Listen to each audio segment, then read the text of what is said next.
Welcome back, ladies and gentlemen, to the Duke Football Coverage Podcast, brought to you as always by Bull City Coordinators. You can check us out on our website, bullcitycoordinators.com. Follow us on Twitter at DukeFB Coverage. Listen to us wherever you get your podcasts. We are on Anchor, Google, Spotify, Apple Podcasts. And before we get into this next interview, which I think you guys are going to like, I just want to give a shout out to the Duke Football Talk Section 17 podcast. They came back to life recently. Had a good episode talking about Duke's performance in the recent NFL draft and what they think the future holds for all of our favorite Blue Devils who are going to the pros this coming season. And now with that preliminary stuff out of the way, we are back to breaking ground here at the podcast. We have another first for us, the first former starting quarterback to join our program, and the first player, I believe, to wear number 1 while he was at the program. If I haven't given it away yet, I will close it by saying the first co-MVP of a bowl game that Duke won since 1960, the co-MVP of the Pinstripe Bowl. We have Thomas Sirk himself. Mr. Sirk, how are you doing, sir? Dan, I'm well. How are you this morning? We're doing great. Thank you so much for taking time to come on and talk. I know you've probably got a lot going on and you have a lot to do in your life, and we just enjoy the time that you're taking out of your day to chat with us. No, Ben, thanks so much for having me on today. I think back and I'm like, how often do I get to talk about my experiences with Duke football? And it's a joy every time I get to have an opportunity like this, and specifically to come on board and talk to you and get to know you a little bit better. So I'm very excited to be here today. Well, we appreciate your time. And one thing that I like to do with these interviews is give you a chance to introduce yourself to the audience beyond what you're doing outside of your football career. We see you with helmets on. We see you in shoulder pads. Maybe we see your face for a few minutes on the sidelines or in a post-game interview, but we don't get to know a lot about you personally. And what I'd like to do is go in kind of reverse chronological order and give you a chance to tell us what you've been doing since your football career ended, since your time at Duke and at East Carolina ended, and your tryout in the pros ended. What have you been doing since then? Yeah, Ben. So since then, I immediately went into the working corporate field, and I started working for an insurance restoration contractor called Paul Davis there, back to my hometown of Jacksonville, Florida. Spent some considerable time there. All of my friends probably saw me. I was all over the country, more in a sales role, working with a lot of our franchises throughout the country. They are a large franchisor there in Jacksonville.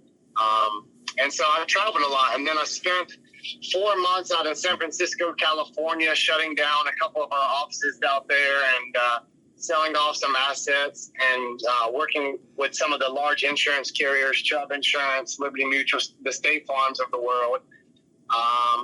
And then I just continued to grow and climb in that industry. And I'm still in the insurance restoration industry today.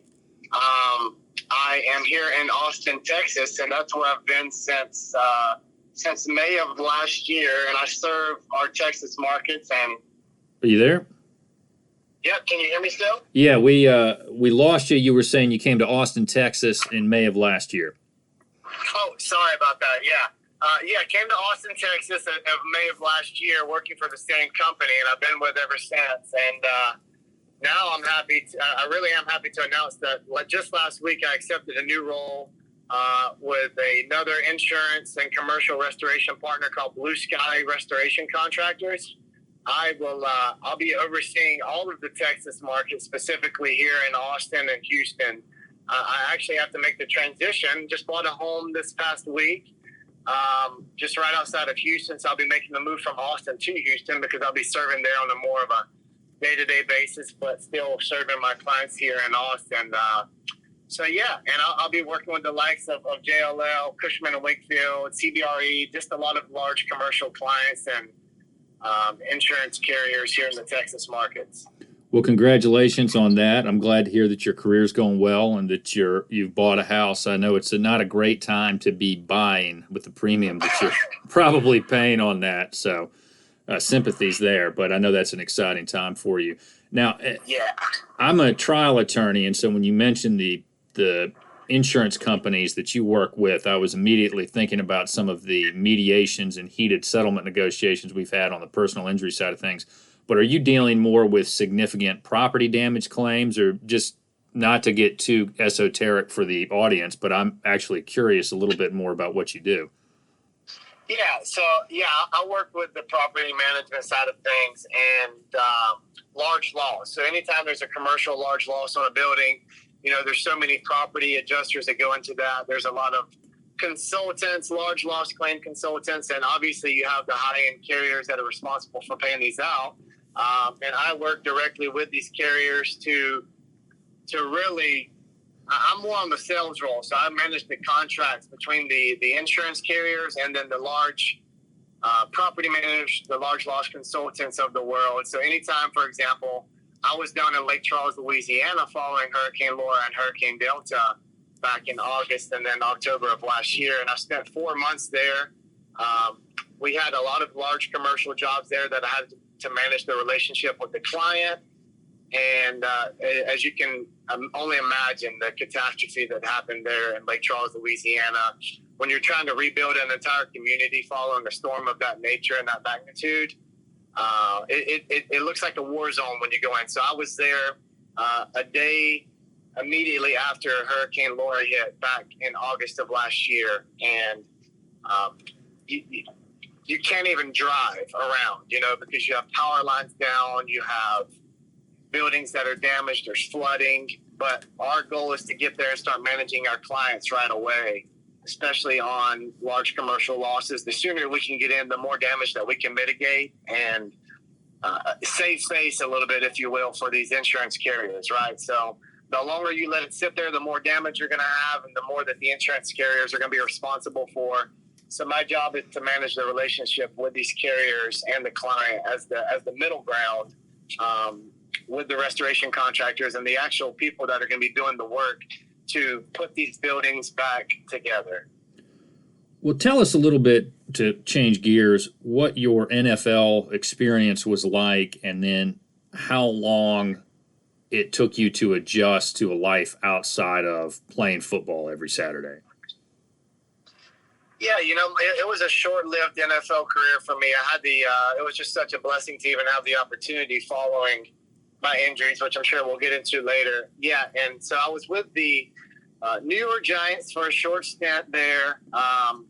Made the trip up there. I was there with the likes of Saquon Barkley, so it was awesome for me to get to hand the ball off to a guy that I think is going to be a future Hall of Famer. I know he suffered the injury there, but had the opportunity to go there and spend some time. I was already somewhat familiar with things just because of my opportunity to get to be around Eli in college and then Coach Cutcliffe, and then kind of manage the expectations of what the NFL was like. And so when you get there, you think you're somewhat prepared for how demanding of a career that will be when you're in the NFL and the preparation side of things. But the game changes. It speeds up even more.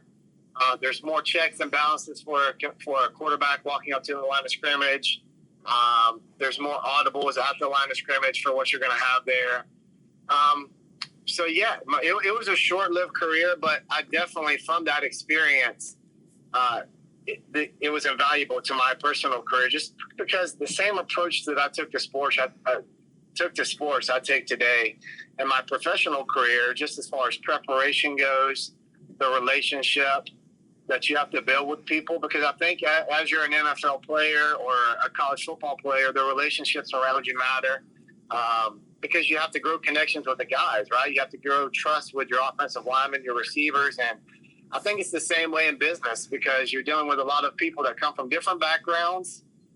They have a lot of different experiences. And so you have to navigate your way through these relationships. And I think that's one thing that I'm good at, is taking my approach from a professional standpoint, because that's the way I approach the game of football. Because Yeah, it's a lot of fun, but at the same time, it's a job that you have to do.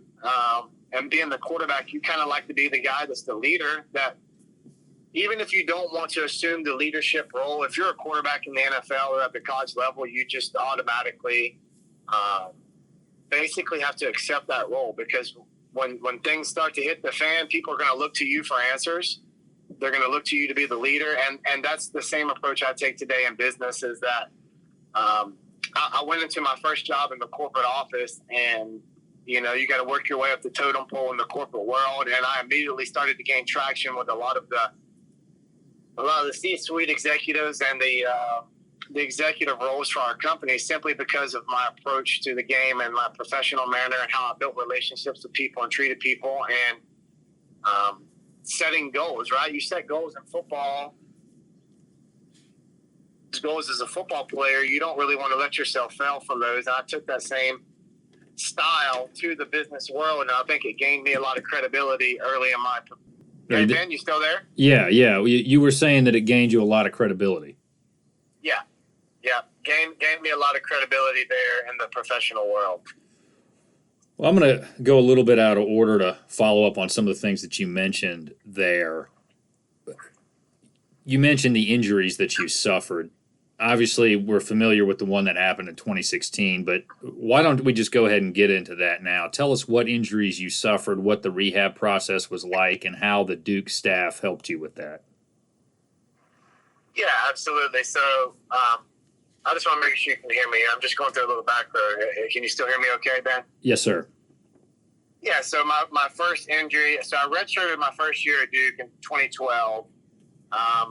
And then going into the 2013 season, thought I was going to have an opportunity to compete for the starting role at quarterback. And a couple of days before the spring game, I remember just like yesterday, I believe it was April 10th, 2013, I tore my right Achilles tendon. We had a 3-by-1 look and just dropped back to pass, and then nothing was there, so I took off running, and I felt a pop and immediately went down and knew that I was going to miss that entire season once I found out the nature of that injury. And up until that point, I had no idea. I've heard of people having Achilles injuries, but it wasn't familiar to me to have it that young, right? And so I think a day or two after I tore my Achilles, Kobe Bryant tore his. And so, you look at someone that has really dominated his sport, and somebody that an athlete that a lot of athletes, whether you play basketball or otherwise, look up to. I got to kind of mirror my rehab off of Kobe's. And I say that to say my timeline, I didn't really know what to expect from it other than what my trainers and doctors were having me do. And so I would try to, Dr. Elatrash was the doctor who performed Kobe's Achilles surgery. And his daughter, Nicole, went to Duke and played volleyball there. So I got to ask her questions frequently about, hey, can you get some inside information from me on how Kobe's rehab's gone? And, I know due to HIPAA laws, there was stuff they couldn't tell me, but I was following it in the news. And I told the Duke staff I kind of wanted to mirror my entire rehab around what he was doing in his timeline to come back, because I felt that I had good enough resources there at Duke to stay on that same timeline. And I can't speak enough about Hap, the head trainer at Duke, Kerry Molyneux, who was who took me through the entire physical therapy process. Kerry, it was a love-hate relationship with Kerry in the training room, simply because when you're going through something like that, it's a very hard time. It's adversity that you have to suffer through, and then as an athlete, your whole world kind of revolves around being that and getting back to your full healthy nature. There were days I didn't want to do it. There's days you come in and you're like, man, like every day I see my teammates in there lifting weights. I want to lift with them, and I'm in here doing band exercises. But it was all part of the long game. And, there was Kerry pushed me to be my absolute best, and Kerry pushed me to get back to my health at full. So, I owe a lot of gratitude to Kerry Molyneux for the role that he played in my life. And then we circle back around to that. I'm going into my senior season following the 2015 season, which I thought I had a pretty good year and was setting new goals and was going to try to surpass everything I'd done in 2015 by taking my game to the next level and hopefully having a chance to get drafted in the NFL. And February 2nd of 2016, the offseason, we were having a morning run with all of our coaches, and it was just a simple routine thing that we were doing, taking off running, and then my left Achilles tendon popped. And so, when that happened, I felt like my whole world was turned upside down.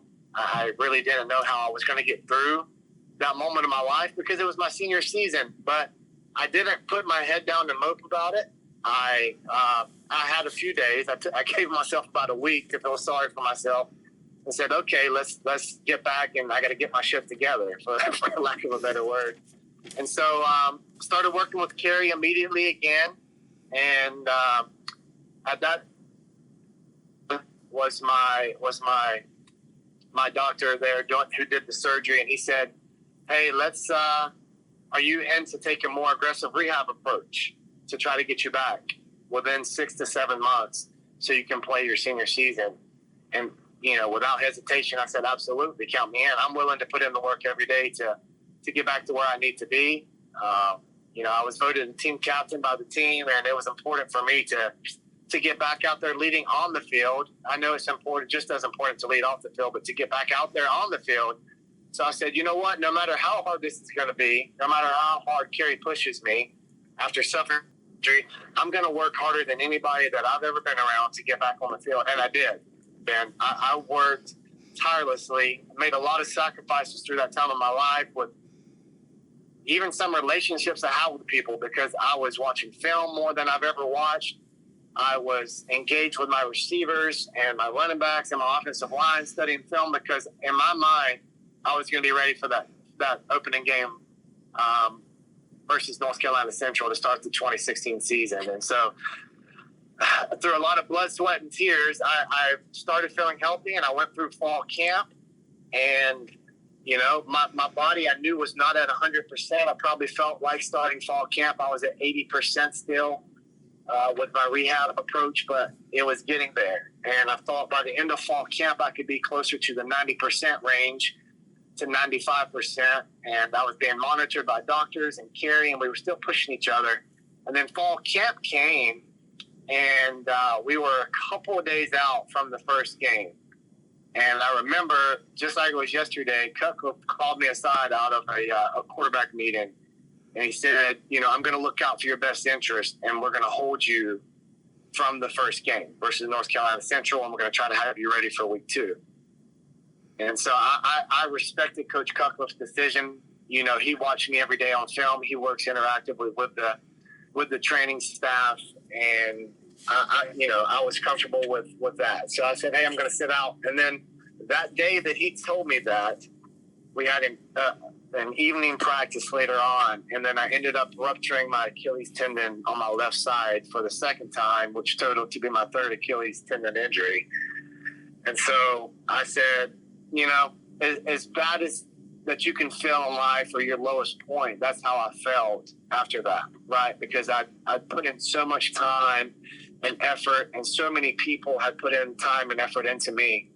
And it was the most disappointing day of my life when that happened. And I wasn't sure what was going to come of that because, everything starts to flash before your mind immediately. You're like, hey, this is my senior season. This is my last year of football. This was my chance to blow up and have my run at the NFL. What do you even do? And before I'm even in surgery, I'm thinking of all of these things, not even knowing how the surgery's going to go. And so they scheduled my surgery, and I came out from that, and I said, you know what? I'm gonna see what happens in life and see where it takes me. And I made the decision that I wasn't going to feel sorry for myself. I had been voted the team captain. We now had a young quarterback. I'm sure everybody's familiar with the name Daniel Jones now. Yeah, he's pretty good. He's pretty good. I mean, he's okay. You could. He's okay. Yeah, only one of the best I've ever been around. Only one of the best guys I've ever been around, and only one of the best players I've ever had the opportunity to play with. So I said, you know what? There's nothing, I can't be selfish about this in any way. As much as I could have felt sorry for myself or anybody out there who thinks that I had every right to feel sorry for myself. I wasn't going to allow that to happen. So I started working with Daniel. I said, Daniel, you're the guy. This is your year. I got to do my best at this point to get you ready to play. And I'll be there for any questions that you have. I'll be there to help mentor you in any way that I can. And it was easy with a guy like him because, similar to how I was saying, the professional approach that I took and that I saw Peyton and Eli take when they were training the Duke, Daniel did the same exact thing. And so it was a guy that wants to come to work like that every day. It was easy for me. But anyways, I was still a team captain, so I felt it was my obligation and my priority that I had to get our team ready to play. And I wanted the best for our team, and I didn't want anybody to feel sorry for me. So, because I wasn't feeling sorry for myself after about a week. And so, it is facing adversity, facing some of the hardest moments ever. I pushed through, and I'm a lot better person today because of it, for not just giving up and throwing in the towel. And so I applied for a medical red shirt. And you know what? I was, I'm a faithful person. So I said, God, is this my sign to keep going and push through and have faith? Or is this my sign to say, hey, you know what? It's time to take a different route in life other than football.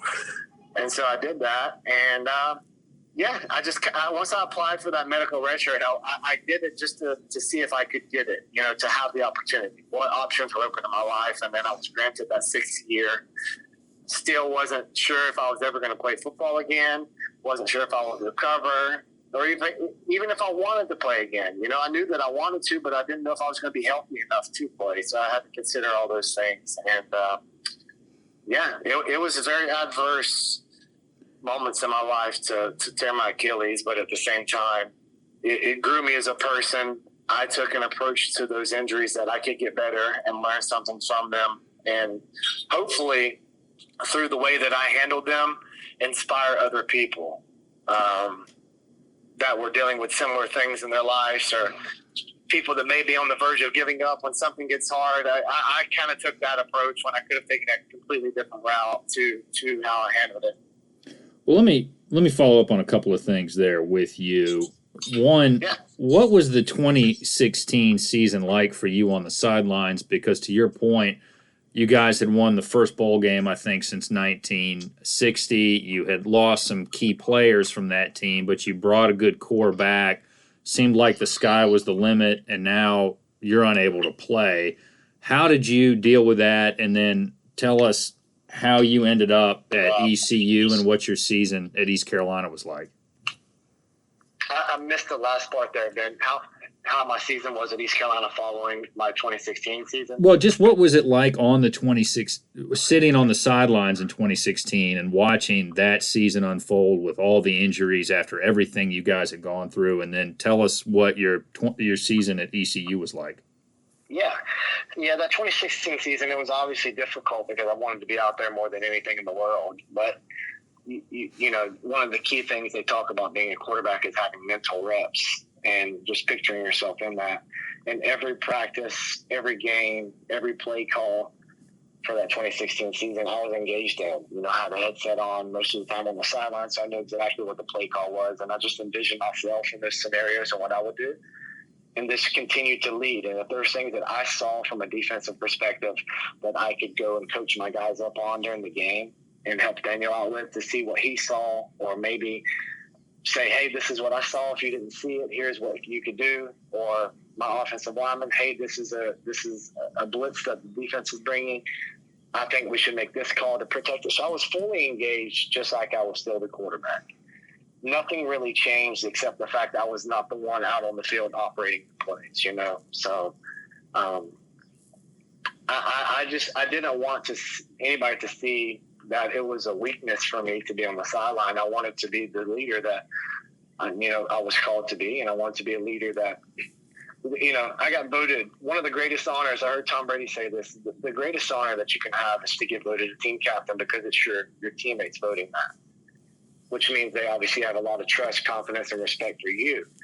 And that's what I wanted to do that entire 2016 season, and that's exactly how I handled it. If I look back, there's nothing I would have done differently that year, because I put in the same amount of time meeting off the field with the receivers and team meetings and everything, just like as I would as I was playing. So, and then going into 2017, I made the decision that I was going to go to East Carolina and go with Coach Montgomery, who was obviously my quarterback coach and offensive coordinator at Duke.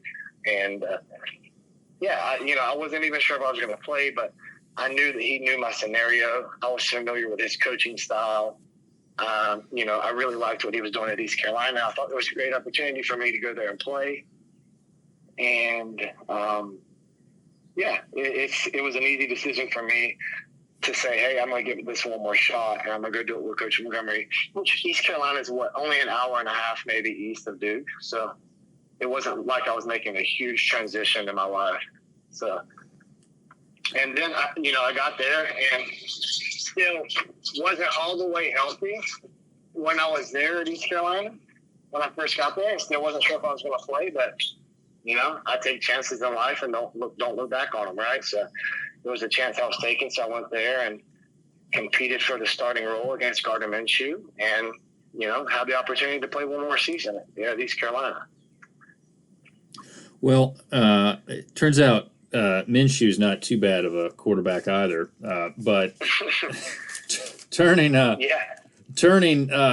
little bit back in time here, as I was getting ready for an interview that I did with Carlos Ray about the 4 bowl games you guys went to, and I was watching the Pinstripe Bowl, they mentioned that you had not actually played a whole lot of quarterback, it sounded like, by the time that you committed to Duke, and obviously 2015 was your first full season under center as a starter. When did you start playing quarterback, and how much time had you spent in a starting role as quarterback prior to the 2015 season? Yeah, so I didn't play quarterback in high school at all until my senior year. So it was I was a receiver / tight end, and then I played more of a hybrid safety, outside linebacker throughout high school. And then going into my senior year, the quarterback that was there my junior year graduated. So I said, you know what? I told my coach, I went to him earlier, I said, look, I've been able to throw the ball my whole life, and I want to play quarterback. So from there, we never looked back. We went with it. I started training. I came in contact with one of the greatest coaches and mentors I've ever had, a guy named David Morris, who trains, Anthony Boone now works with David Morris for QB Country.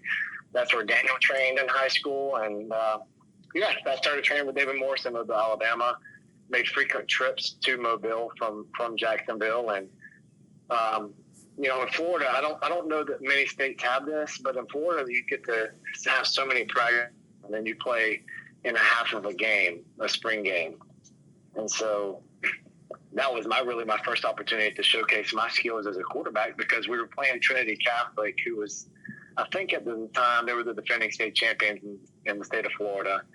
And so, I knew there was going to be a lot of scouts there.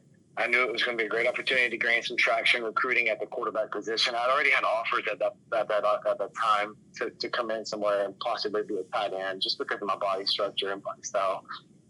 And, went into that game and had an awesome, we only played 2 quarters, but it couldn't have gone any better against Trinity Catholic. I don't even remember the outcome or the score of that game, but I just remember feeling like this is what I was meant to do, is to play quarterback. And from that game, I took training to the next level, and my recruiting started heating up heavily.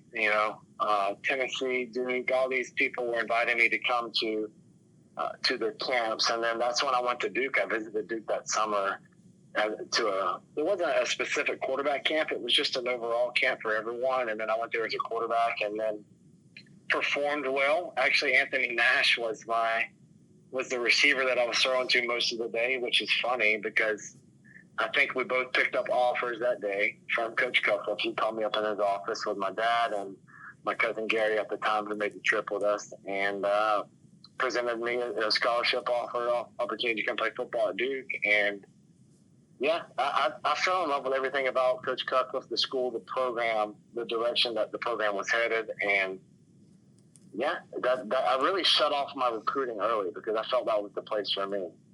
You know, I knew the standards that Duke had from an education perspective was something.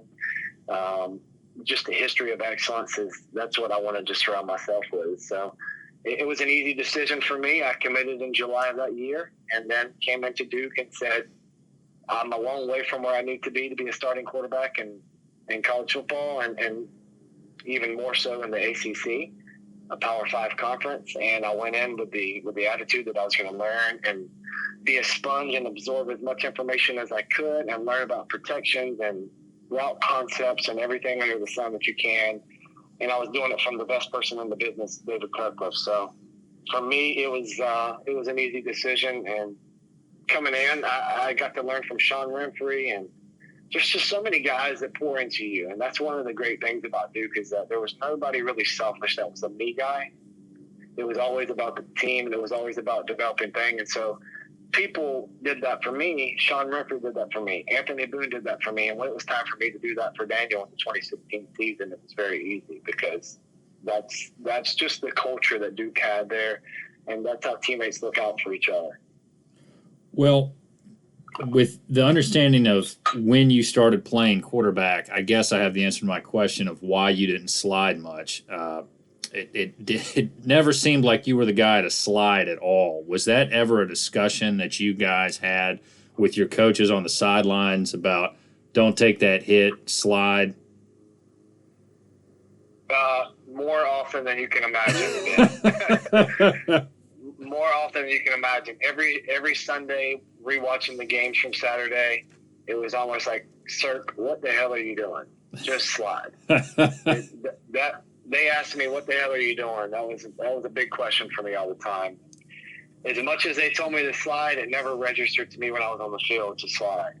You know, I saw opportunity to get 2 more yards, and for me, I'm looking back on it now, and I'm like, there's so many opportunities I wish I would have slid because when I'm 40 or 45, I'm sure that pain's going to come back to me when I start to feel it in my back or my knees. But, you know, that was, I guess, the style of player. I'm from Florida, and I was a Florida Gator fan, and I watched Tim Tebow, and you know his style of football. And I wanted to mirror my game off of him. And, you know, I was a Florida Gator fan, and it's really cool to see him having another opportunity in the NFL coming up. But anyways, that's who I modeled my game after from a running perspective, not a throwing pocket passer perspective, but I wanted to be the most physical guy on the field. And, you know, sometimes it caught up with me, other times it didn't. You know, sometimes it fired up my teammates, you know, that I was willing to get the extra yards. Or I'm looking back on the Miami game when we're having 2 2-minute drills and I'm diving into the end zone and getting torched. But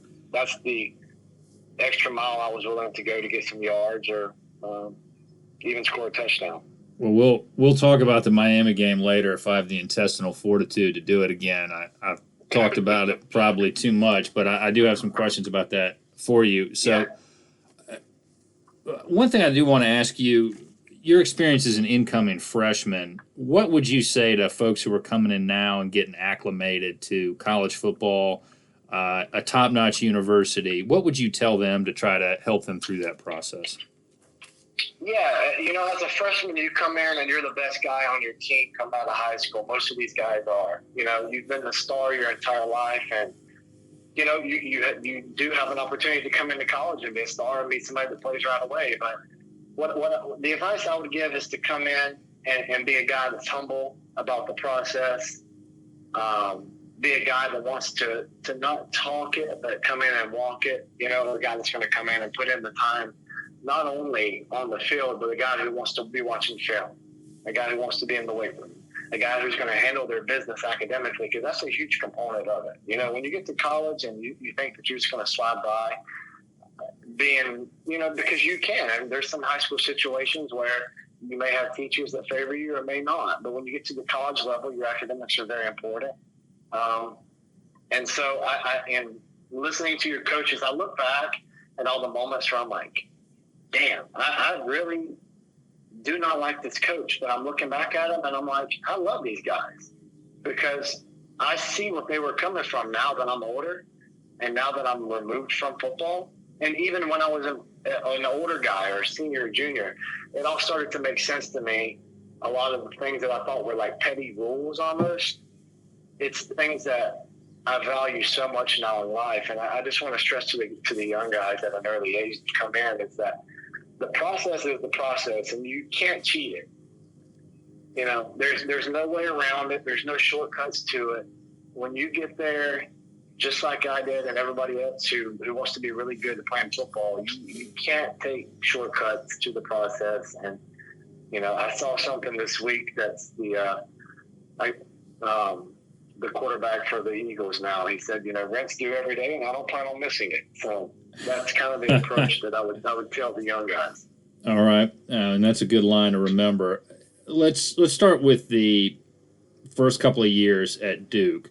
You come in 2012, you mentioned the injury that you suffered, but 2013, 2014, 2012, those years, what was it like going from one rehab to two, a guy who's, I guess, third string at quarterback, then you get into kind of the Connect package.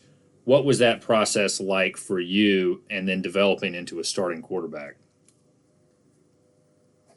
Yeah, I mean, similar to what I said, I knew it was going to be a process for me to come back. I mean, you get put behind in your position when you get injured. And that's just the reality of the situation. And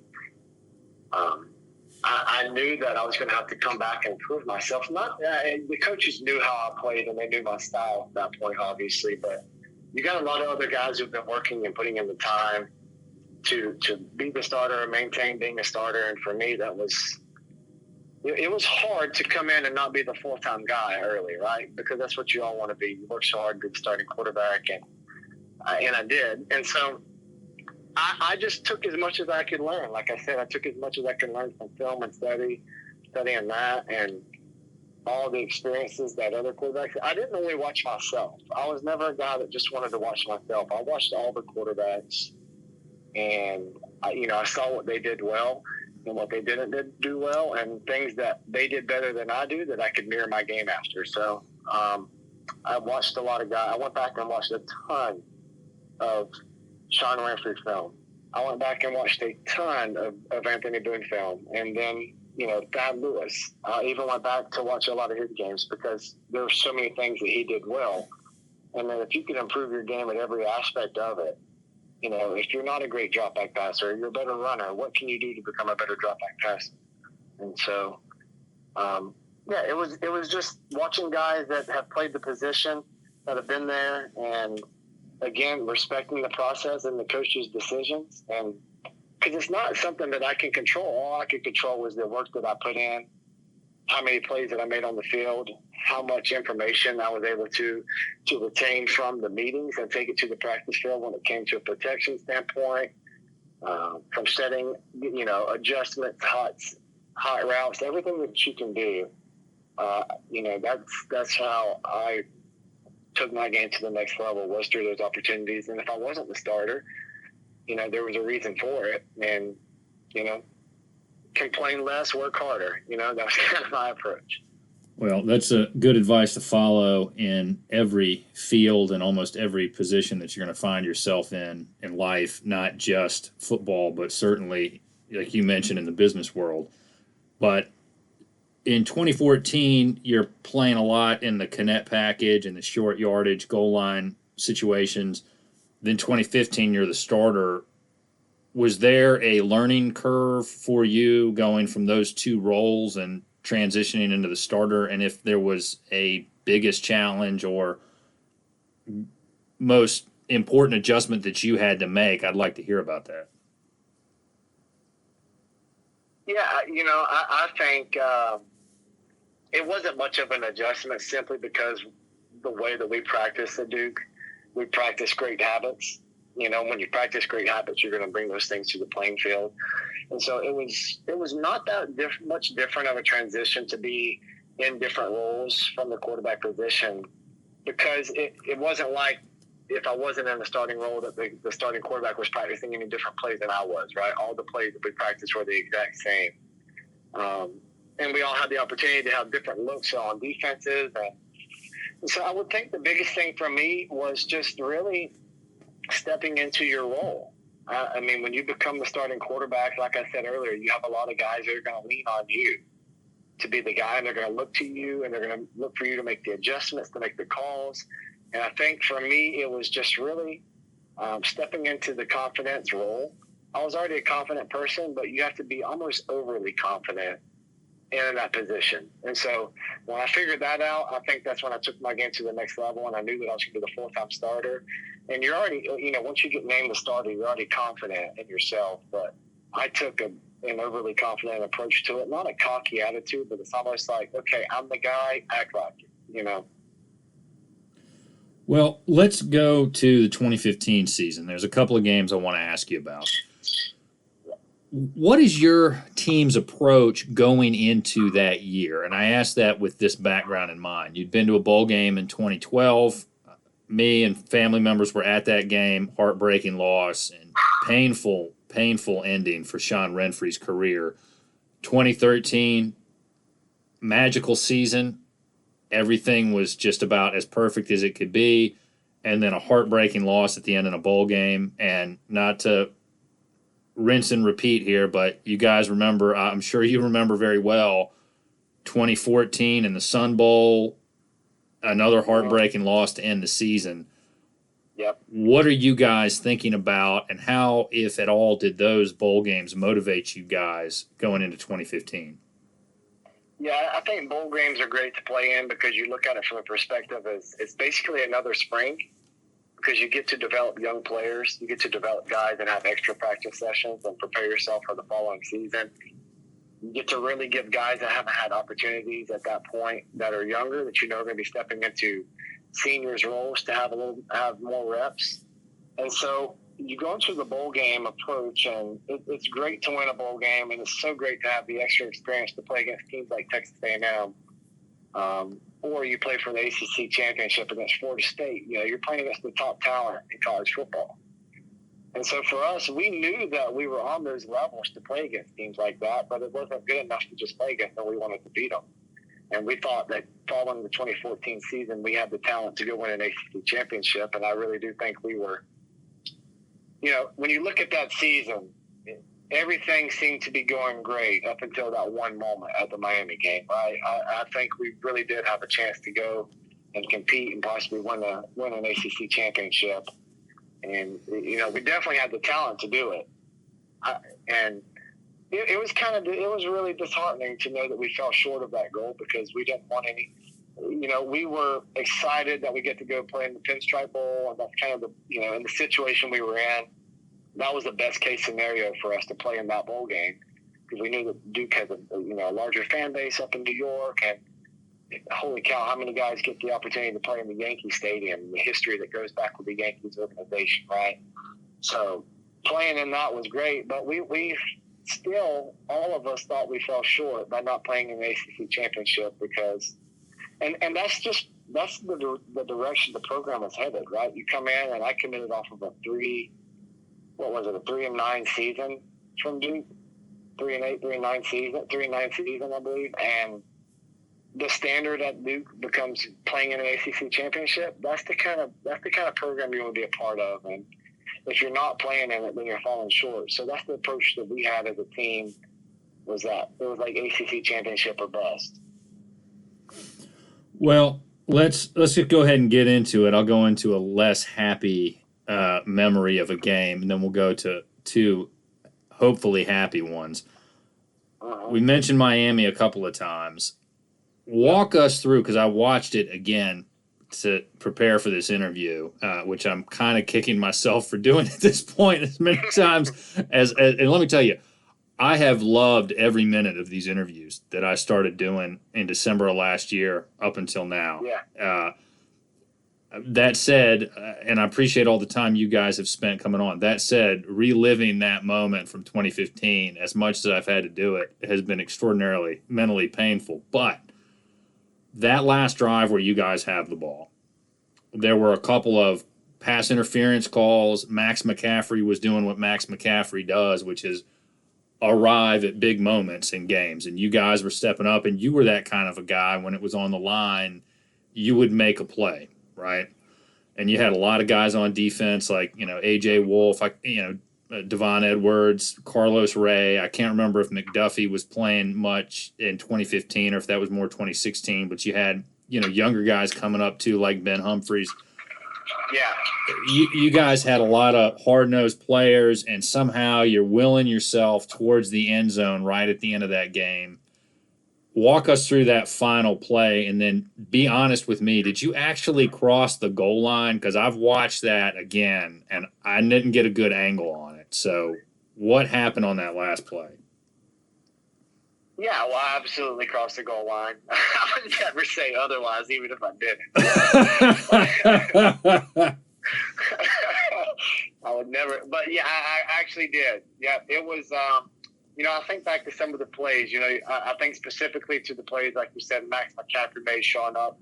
You got Terrence Alls that made a catch. It's almost like the Super Bowl catch you saw the guy make against the Patriots. Right. Yeah, and I just think of all the guys that contributed to those drives. I'm like, you talk about, you look in the faces of your teammates and you look at your offensive line, and even though we were down, that was the most special memory for me ever. As part of being a team is that, because that was the grittiest that I've ever seen any of our players be. I remember specifically looking at Lucas Patrick in the huddle and talk about a team player and a guy that'll literally lay his life on the line for you. There was never any doubt from him, Matt Skirt, anybody. We knew that we were going to win that game, and I looked him in the eyes. I said, we're going to do this thing. But I said it in different words.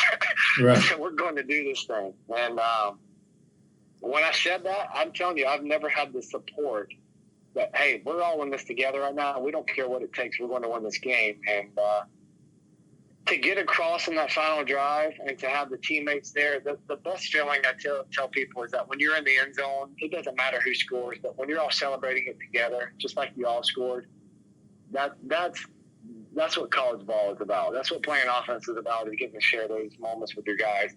And that's what it was. When we got into the end zone there, we were all there together. And it's like, hell yeah, we said we were going to do this, and we just did it. And then you obviously see the final play as time expires and Miami starts pitching the ball around and everything happens. And, I'll leave that for what it is. We all kind of know what the outcome of that game should have been. And the refs and the whole deal. It was just a whole ordeal. But I'm looking back at that game, and as disappointing as it was to lose that game, I think it was the most that we came together as a team that year on those two drives. Even though we fell short of winning the game, it was incredible to know that those guys all supported each other and that we're willing to do whatever it took to go and win that game in that moment. Well, and I think Braxton Deaver had a big catch on that drive too, and then sets you up. You get in the end zone with 6 seconds left, and it looked real. I think Shaq Powell might have been on the field then. It looked like it was a little chaotic as you guys were trying to get the play off that last play, and then you keep it and run. What's happening as you guys are coming up to snap the ball? Yeah, I mean, you're trying to remain as calm as possible in that situation, right? Because you don't want to be panicking, and you want to make sure that you're getting the calls and making the adjustments. But at the same time, you're like, whatever happens, happens. Let's put the ball in the end zone. Whoever gets there, gets there. And then, I'm like any other guy. I want the ball in my hands in that moment because I feel like I'm going to get in. And when you got guys like Shaq lead blocking for you and anything, you feel confident because that guy will go and hit anybody in the mouth, right? So, yeah, it was chaotic, but at the same time, my job as a quarterback was try to remain as poised as possible. And, and we were able to get in, which was awesome. I think I actually ended up breaking a bone in my back that game.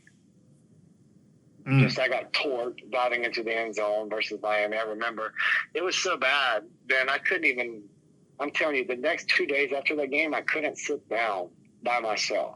Wow. Yeah, that's how – I mean, but you lay it all on the line to your teammates, and that's what I did there in that moment.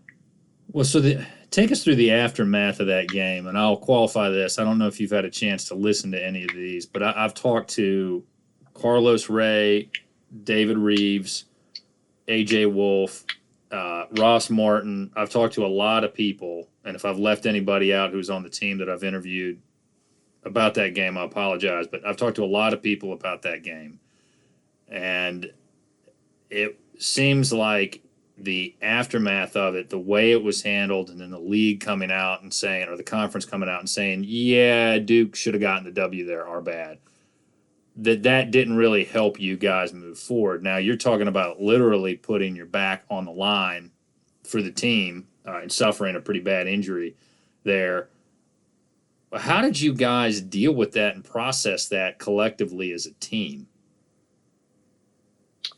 Yeah, I mean, the ideal thing would be to say, hey, guys, we got North Carolina coming up. Let's get ready. That's ideal. We can't think about that game. There's nothing we can control. There's nothing we can change.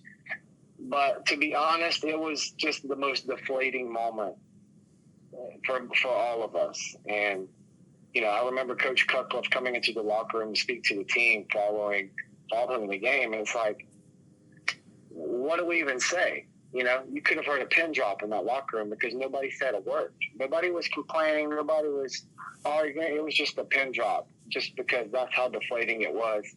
And then, we got to get back to it. We got to get back to practicing the next day. We got to get ready for another game. And that's part of the game of football is that, hey, on to the next.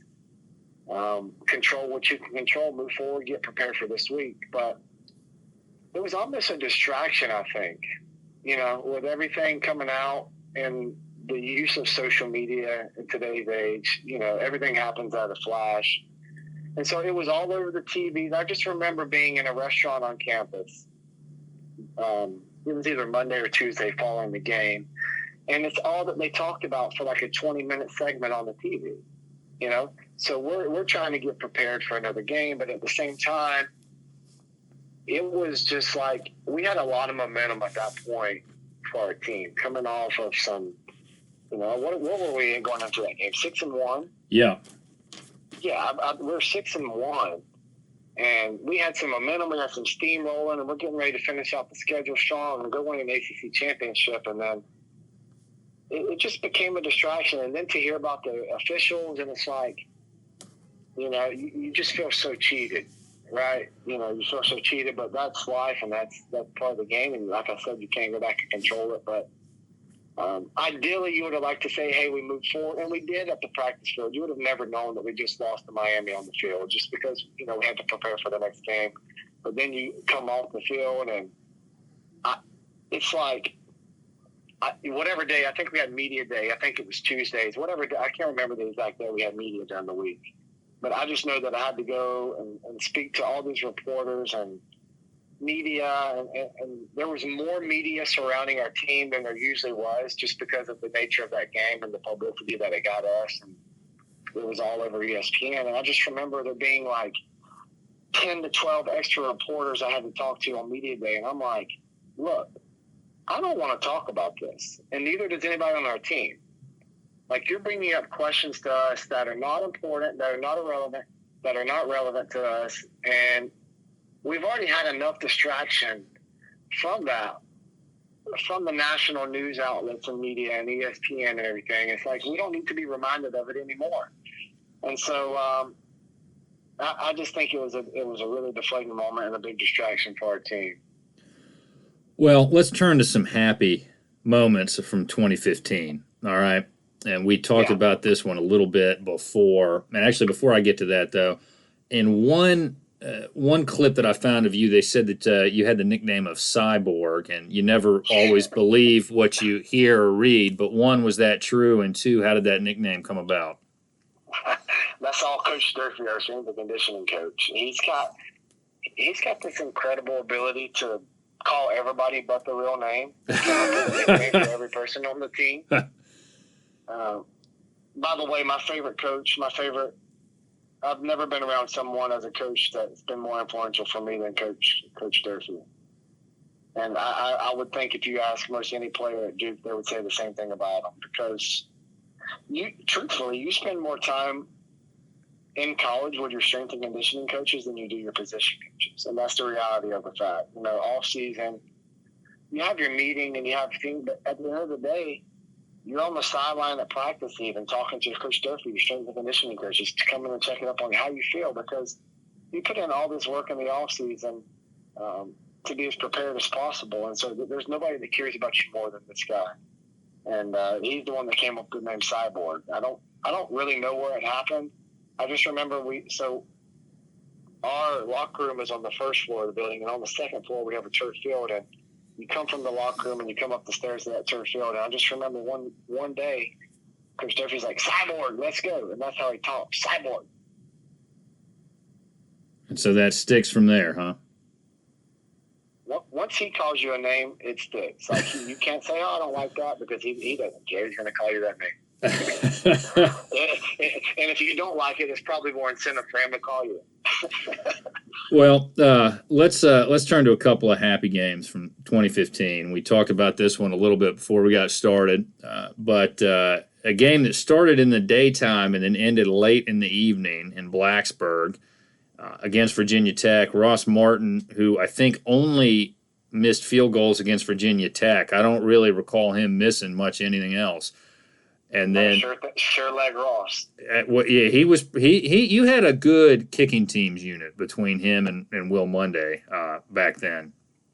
But yeah, the game is kind of crazy. You guys had a lead going towards the end of it. Virginia Tech comes back. It's tied. Ross missed a field goal towards the end of regulation, and then Tech missed a 67-yarder at the end, which Edwards tried to return, and then it goes into 4 overtimes. So I'm going to let you say whatever you want to say about that game, because everybody who's going to listen to this who's a Blue Devils fan, with the exception of a buddy of mine down in Blacksburg, who I'm going to send this link to, who is a big Virginia Tech fan, he will not like remembering this, but the overwhelming majority of our audience will. So just tell us whatever you want to tell us about that game.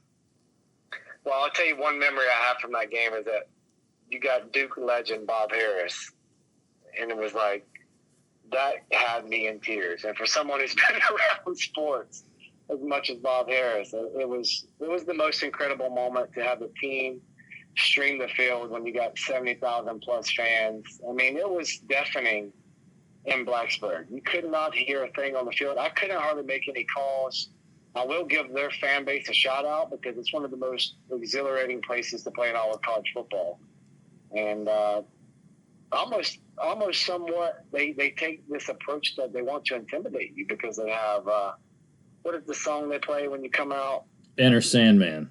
Yeah, Enter Sandman by Metallica playing, and it's like you feel like the stadium's erupting and shaking, and then you go in that moment and you're 4 overtimes in, and you can only imagine.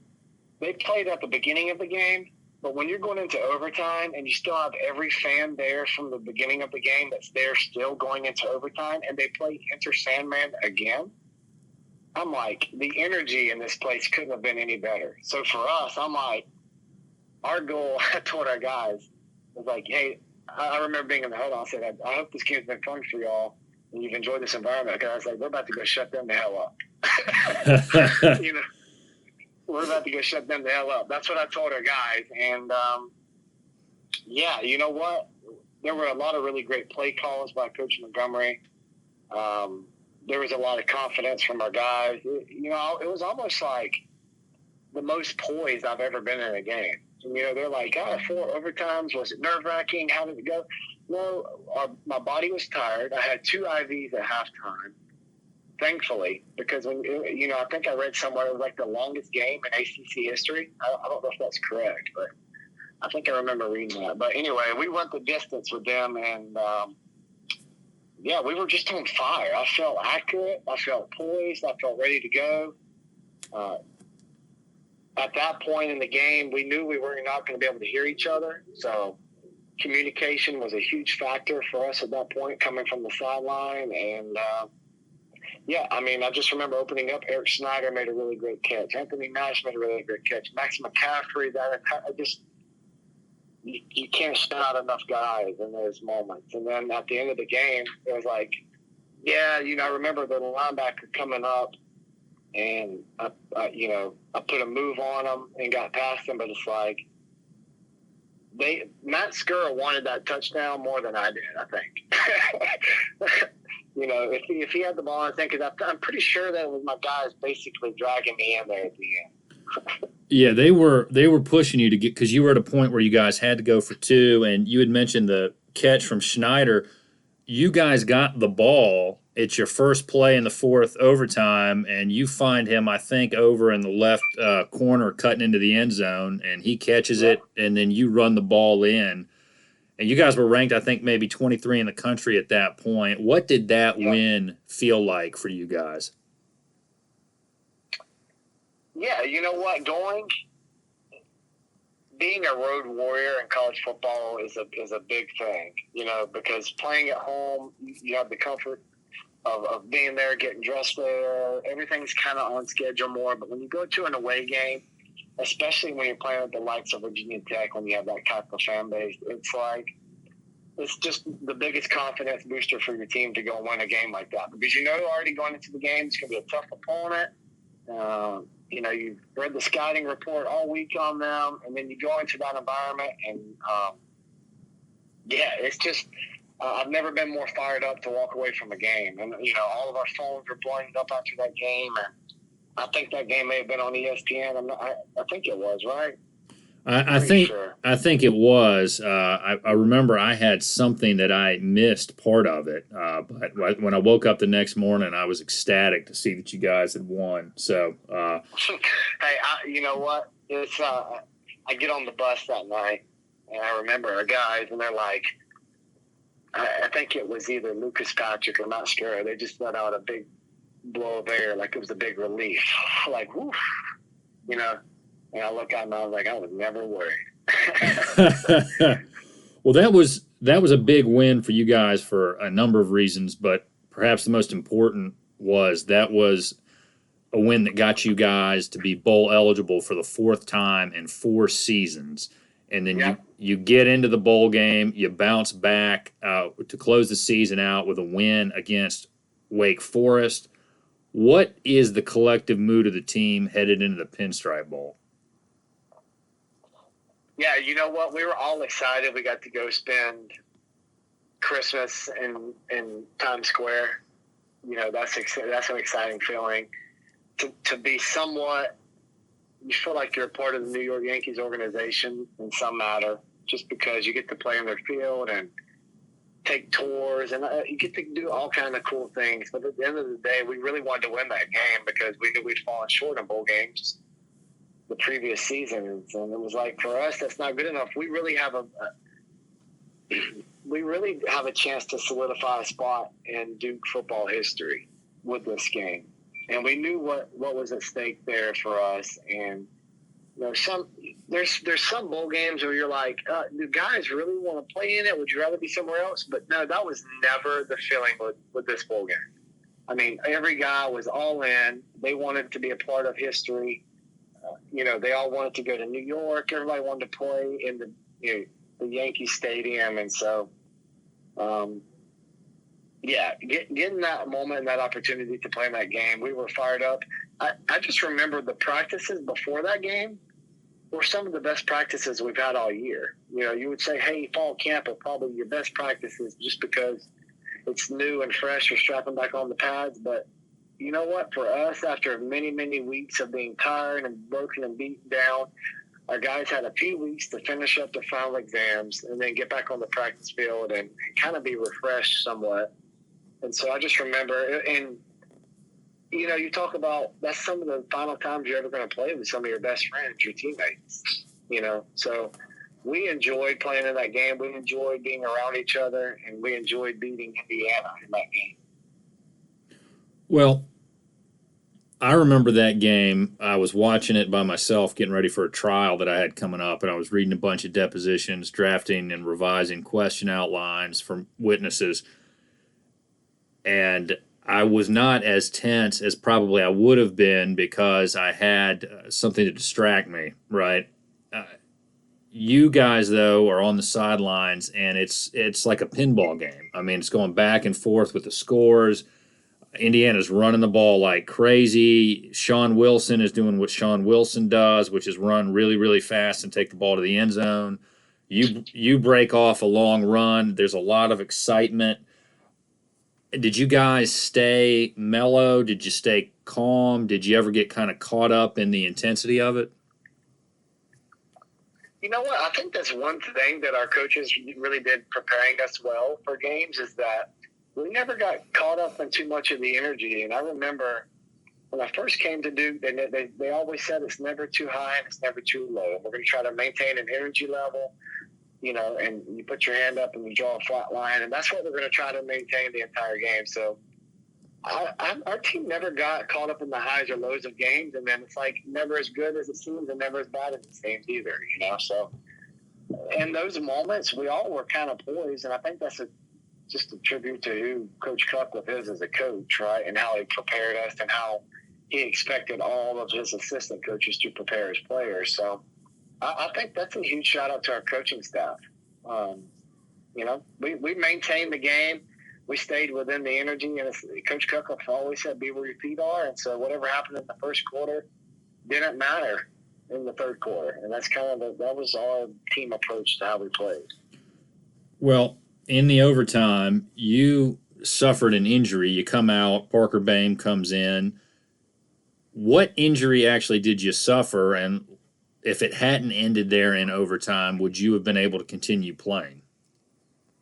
Well, knowing me, yes, I would have been able to continue. I sprained my MCL right at the end of the Pinstripe Bowl, and, I would have dealt with that later in the week because I was coming back in. I'm glad it ended the way it did because I was hurting.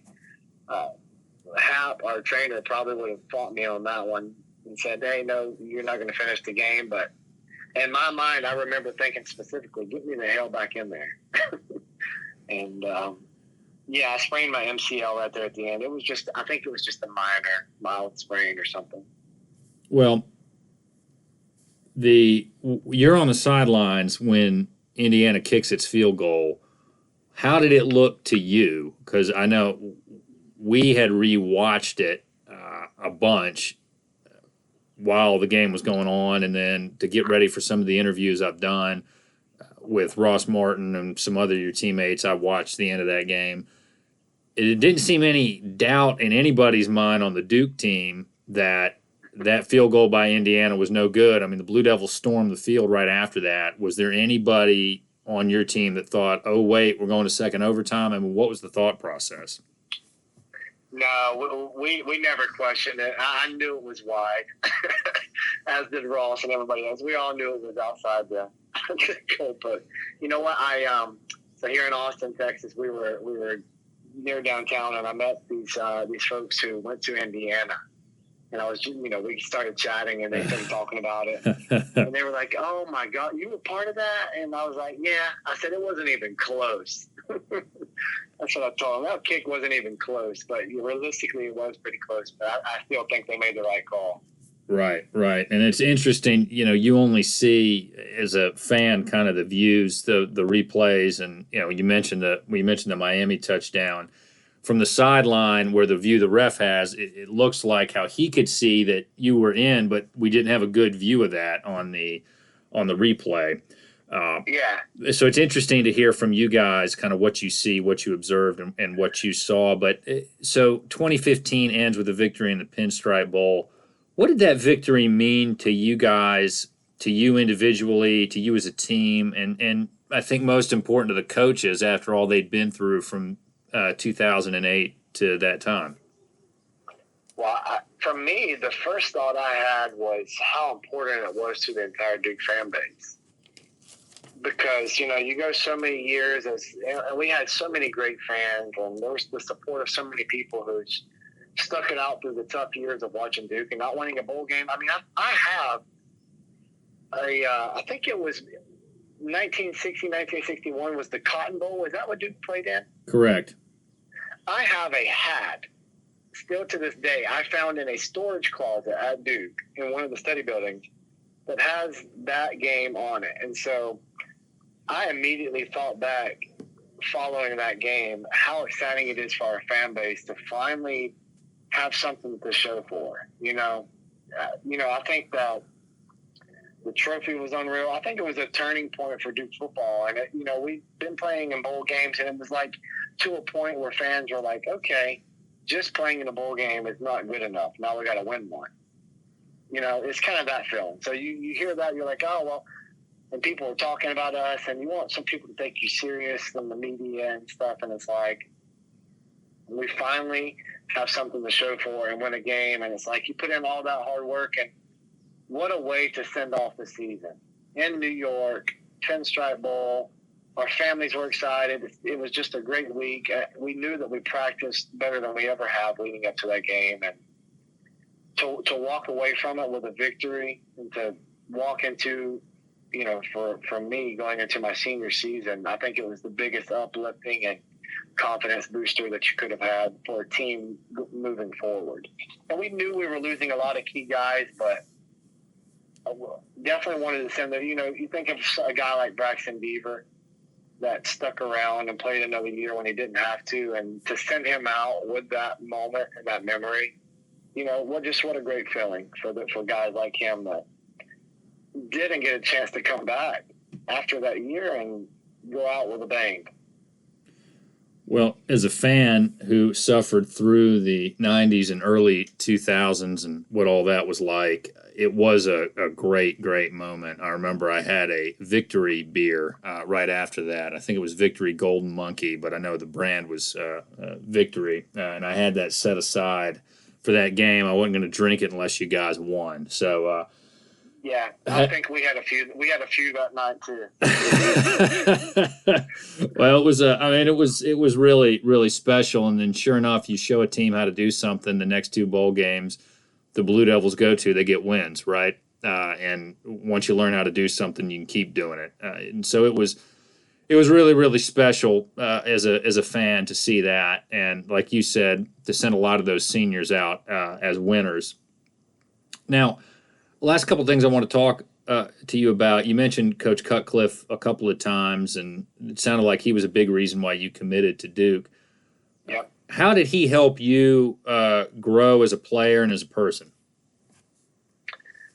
Well, Coach Cutcliffe, throughout the recruiting process, he said, look, this is a 40-year decision, not a 4-year decision, and I'm going to help you become the best football player you can be, but I'm also going to teach you to be the best husband, the best father, and the best man, the best coworker that you could possibly be. And all the things that he told me back in 2011 as I was coming into Duke are the same things that ring true today, And so he's just been a huge part, I think, of the success that I've had. And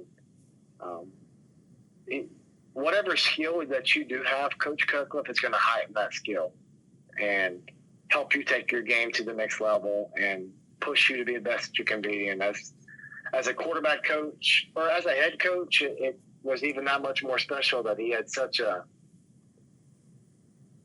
integrated part of the quarterback position, because you got head coaches that are more defensive guys or head coaches that are offensive guys that don't specifically coach quarterbacks, So having him and the background that he had of all the great quarterbacks and coaching experience he has, it was just a huge part of my reason to come to Duke. And it was him and I, we really did have a great relationship on and off the field, and there was just a trust there. So Coach Cutcliffe, one of the most special people in my life to this point.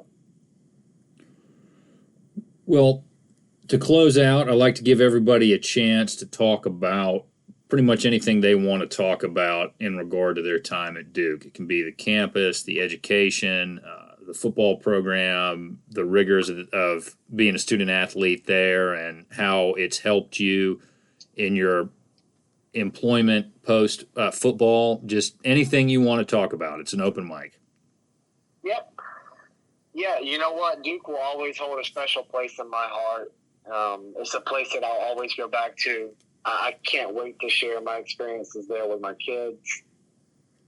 It's always a talking point for me when I meet someone new. And it's not always the first thing I say, but, typically people ask you where you went to school. And to say Duke University, it's almost like, wow. What a thing to get to say, to be associated with a great university, to be associated with great people. I think about Dr. White and his retirement. And congrats to Nina King taking over the position of athletic director, because there's nobody more deserving. But Dr. White always said that Duke is a place of excellence, and it's as true as ever. And some of my most special relationships, my best friends to this day, are teammates and people that were not teammates. That's just part of the Duke community there.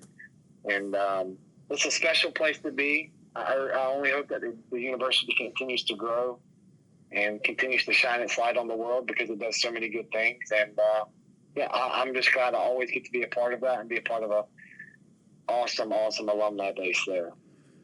As a trial lawyer, you always get into trouble when you say last thing or one more question, and I'm going to do that now. It almost never turns out to be true. So since you mentioned the new athletic director, tell us what we should expect from her and what your thoughts about her taking over the new position are.